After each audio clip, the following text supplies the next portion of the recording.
बात और बताएं, जो कीर्तन नहीं बोलते वो वही कैसे जाता है? जो कीर्तन नहीं बोलते हैं वो वही। अब देखो एक बात हमारे दिमाग, क्षमा चाहेंगे इतनी भीड़ में, मतलब कोई वैसे वैसे वैसे, हाँ कोई ना, सब सही है। देखो जो कीर्तन नहीं बोलते वो वही कैसे जाते हैं? हमारे घर पर एक लड़का रहता है, उससे कम से कम 25 साल हो गई रहते रहते, आज भी रहता है मैनपुरी मकान पर, बड़े भ्राता जी के साथ में रहता था। और यह मोहम्मदाबाद के पास जो मलोखर गांव पड़ता है वहां का रहने वाला है। अब वो बेचारा इतना हकलाता है, इतना हकलाता है कि कंप्रेशन कटेगो तो कटेगो ना, एक ही बात अब घंटों नहीं हो रहा था। हाँ, तो नई साल का दिन था, नई साल का दिन था, तो हमारे मंजेश भैया गांव रुके हुए थे ततरई।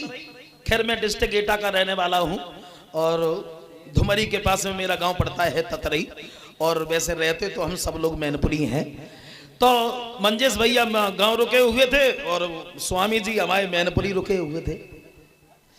अब उन्हें नई साल का दिन था तो 3 बजे उन्हें फोन लगाओ, 3 बजे सवेरे ही जग गए, बोले सबसे पहले मुबारकबाद हम ही कहेंगे। सो 3 बजे उन्हें फोन लगा। मुसीबत एक बात है कि मुबारक कहीं ना पाता है। उन्हें भैया से फोन लगा, बोले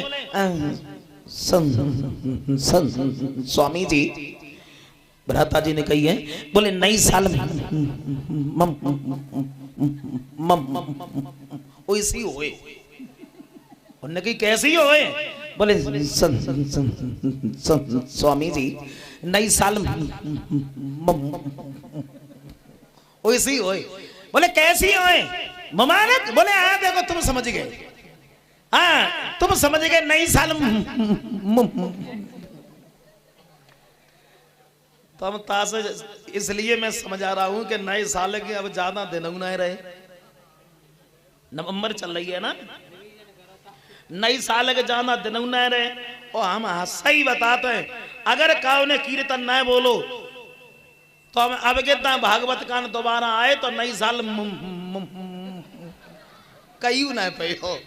तो इसीलिए कहते हैं कि कीर्तन बोल लो। और तो एक बात और बता, हकले क्या तरीका के होता है, हाँ क्या तरीका के होते हैं। देखो एक बारात गई, बारात में एक बैंड गया, और जब बैंड गया तो देखो नए नए लड़का तो परेशान कर ही ले, तो बैंड बाई को, हाँ बैंड बाई परेशान कर लेते हैं। अब वो बेचारा जो बैंड में गाने वाला कलाकार था वो बेचारा बहुत हकलाता था गाते गाते। सो नए लड़का पहुंच के बोला वो गाना सुना, मैडम बैठ बोलेरो। अब मुसीबत एक बात है, बोलेरो कहीं ना पातो, हाँ वो बोलो मैडम बैठ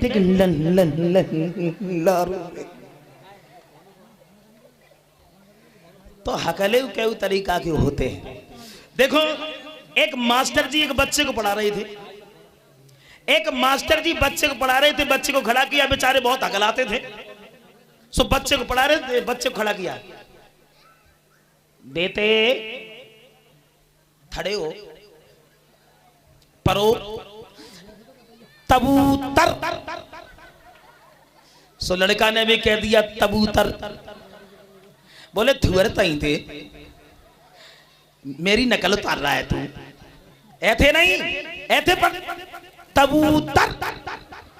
सो लड़का ने भी कह दिया थरदी तबूतर।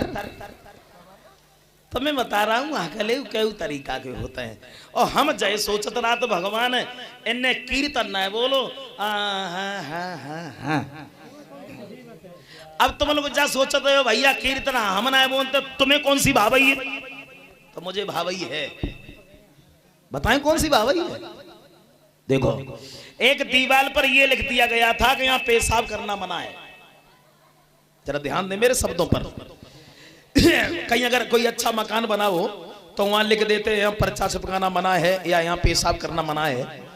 तो बेचारे को गैर पढ़ो लिखो आओ हम तू बार सब उठाड़ो भाव और मैंने पढ़ी ना पाई, जब कहा लिखी तो उठाड़े कि मैंने पेशाब कर दी। एक पढ़ो लिखो आओ अर्जे सुबार सो बाने बाय देखो पेशाब कर, तो वो उठाड़ो भाव ने पेशाब कर दी। तब तक चौकीदार ने पकड़ लिया दोनों को, इधर आओ, इस दीवार पर ये लिखा है यहाँ पेशाब करना मना है, तो फिर तूने पेशाब क्यों की? गैर पढ़ो लिखो दोनों हाथ जोड़े का महाराज एक बात कहेंगे आपसे, हम तो पढ़े लिखे ना है, हमें तो मालूम ना जब कहा लिखी है। पढ़े लिखे से कही, बोले तू, बोला एमए किया है, कोई शक? तो वह गैर पढ़े लिखे से जाकर ये शुक्र 5 रुपया तू दे जुर्माना के, 5 रुपया तू दे जुर्माना के। और पढ़े लिखे से जाकर के 100 रुपया तू दे। पढ़ो लिखो घान लगो कहे साहब, हमने कहा ज्यादा से ज्यादा पेशाब करी तो 100 रुपया दे जुर्माना के। तो चौकीदार बोला नहीं, तू तो पढ़ा लिखा है, वो तो बेचारा गैर पढ़ा लिखा है, तुझे बताना चाहिए था कि यहाँ ये लिखा है कि यहाँ पेशाब करना मना है, और तूने उसे बताया नहीं, और तू भी खड़ा हो गया पेशाब कर दी। तो 100 रुपया बापे लाए, 5 रुपया बापे लाए। अब जैसे ही हम लोग जाएंगे कहां, हमसे पूछा जाएगा क्यों पूरे दिन और पूरी रात चिल्लाते रहे, तुमने ये नहीं बताया कि कथा में कीर्तन बोलना जरूरी होता। तुम तो कह दियो साहब, हमें तो बता ही ना है। हमें बुलाया जाएगा कह 100 रुपया दो जुर्माना के, तो हम कहां से दिए लाएंगे? तो इसीलिए ताली बजा करके बोल लेते हैं बड़े प्रेम से, राम कथा सुंदर करतारी कर कहते हैं हाथ को, करतारी तरकारी ना है। ताली बजा करके बड़े प्रेम से